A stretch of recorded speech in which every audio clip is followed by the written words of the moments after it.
ಭರತನು ಹಿಡಿತು.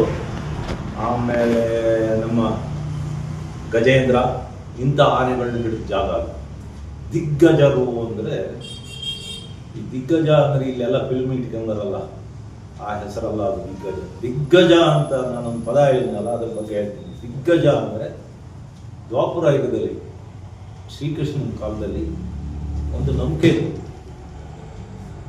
8 ಆನೆಗಳು ಈ ಭೂಮಂಡಲವನ್ನು ಎತ್ತಿ ಹಿಡಿದವೆ.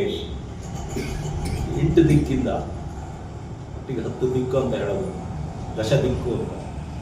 ಆ ಆನೆಗಳಿಗೆ ದಿಗ್ಗಜರು ಅಂತ ಮಹಾಭಾರತದಲ್ಲಿ ಇರೋ ಪದ ಇದೆ. ಈ ದಿಗ್ಗಜ, ನಾನು ಈ 8-10 ಆನೆ ಹಿಡಿದಿರೋದಕ್ಕೆ ಈ ಆನೆಗಳಿಗೆ ನಾನು ದಿಗ್ಗಜ ಅಂತ ಹೇಳ್ತೇನೆ.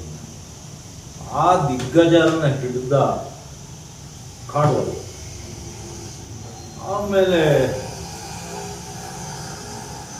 ಅದರ ಮಾರನೇ ದಿನ ರಾತ್ರಿ ಅಟ್ಯಾಕ್ ಮಾಡಕ್ ಬಂತು. ಹಿಂದ ದಿವಸ ನಮ್ಮ ಎಲ್ಲ ಅಟ್ಯಾಕ್ ಮಾಡಿ ನಾವೆಲ್ಲ ಕೂದಲೆಳೆಯಲ್ಲಿ ಗುದ್ಕೊಂಡು, ಆನೆ ನಮಗೆ ಅಷ್ಟು ಸ್ಪಷ್ಟ ಕಾಣಲಿಲ್ಲ, ರಾತ್ರಿನೂ ಕಾಣಲಿಲ್ಲ.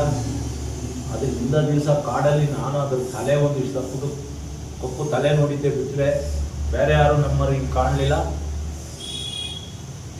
ಅದ್ರ ಮಾರನೇ ದಿವಸ ನದಿ ದಾಟಿ ನದಿಯ ಆ ಕಡೆ ಬಲದಂಡೆ ಕೊಡಗಿರೋದು ಉಂಬ್ಳಿ ಬೆಟ್ಟ. ಉಂಬ್ಳಿ ಬೆಟ್ಟ ಏನಾಯಿತು ಅಂದರೆ, ಉಂಬ್ಳಿ ಬೆಟ್ಟ ಒಂದು ಭಯಂಕರ ಕಾಡು.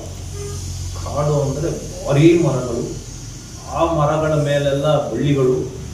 ಆ ಲಂಟಾನ್ ಇರ್ಬೋದು, ನಮ್ಮಲ್ಲಿ ಒಂದು ಸೀಗೆ ಅಂತೀವಿ, ಮತ್ತೊಂದು ಸೀಗೆ ಅಂತ ಇರ್ತೀವಿ. ನಾವೆಲ್ಲ ಸ್ನಾನ ಮಾಡೋಕ್ಕೆಲ್ಲ ಉಪಯೋಗಿಸ್ತೀವಿ. ಇದ್ದಿದ್ದಲ್ಲ, ನಮ್ಮ ಹಳ್ಳಿಯಲ್ಲೆಲ್ಲ ಈಗಲೂ ಮಾಡ್ತಾರೆ. ಆ ಸೀಗೆ ಬಳ್ಳಿಗಳಿಂದ ಒಟ್ಟು ತುಂಬಿರೋ ಕಾಡು ಅದು. ಮಧ್ಯದಲ್ಲಿ ಆನೆಗಾರಿಗಳು ಬಿಟ್ಟರೆ ಅದರಿಂದ ಕೆಳಭಾಗ ನದಿ ಸೈಡು ಒಂದು ಸ್ವಲ್ಪ ಲಂಟಾನ್ ಇತ್ತು. ಅದಕ್ಕೆ ಯಾವನೋ ಬೆಂಕಿ ಕೊಟ್ಟು ಎಲ್ಲ ಸುಟ್ಟೋಗಿ ಮತ್ತೆ ಲಂಟಾನ್ ಬಂದಿದ್ದು. ಅದೇ ಅಷ್ಟೇ. ಅದು ಸುಮಾರು ಹೊಳೆಯಿಂದ ಒಂದು 200-300 ಮೀಟ್ರ್ ಉದ್ದ, ಒಂದು ಅಗಲ, ಈಗೀಗ ಅಗಲ ಒಂದು ಅರ್ಧ ಕಿಲೋಮೀಟ್ರೇ ಇತ್ತು. ಹೊನ್ನವಳ್ಳಿ ಬಾರ್ಡ್ರ್ ಆಗಿರಲ್ಲ, ರೈಲ್ವೆ ಬ್ಯಾರಿಕೇಡ್ ಇದೆಯಲ್ಲ, ಅದು ಹೊನ್ನವಳ್ಳಿ ಬಾರ್ಡ್ರ್. ಏನು ಇದಿದೆ ಇವೆಲ್ಲ ನನ್ನ ವೆಂಕಟೇಶನ ಊರಿನ ಬಾರ್ಡರ್ಗಳು ಅವೆಲ್ಲ. ಆಮೇಲೆ ಈಗ ರೈಲ್ವೆ ಬ್ಯಾರಿಕೇಡ್ ಹಾಕಿದ್ದಾರೆ. ಆಮೇಲೆ ಏನಾಯಿತು, ಎಲ್ಲ ಆನೆಗಳನ್ನ ತಗೊಂಡೋದು. ಎಲ್ಲರಿಗೂ ಗೊತ್ತಿತ್ತು, ಎಲ್ಲರ ಹೃದಯನೂ ಜೋರಾಗಿ ಬಡ್ಕೊಂತ ಇತ್ತು. ಎಲ್ಲ ಆನೆಗಳು ಗಾಳಿ ಬರೋ ದಿಕ್ಕಲ್ಲಿ ವಾಸನೆ ಹಿಂಗೆ ಹಿಡಿಯೋದು, ವಿಚಿತ್ರವಾಗಿ ಆಡ್ತಾ ಇತ್ತು.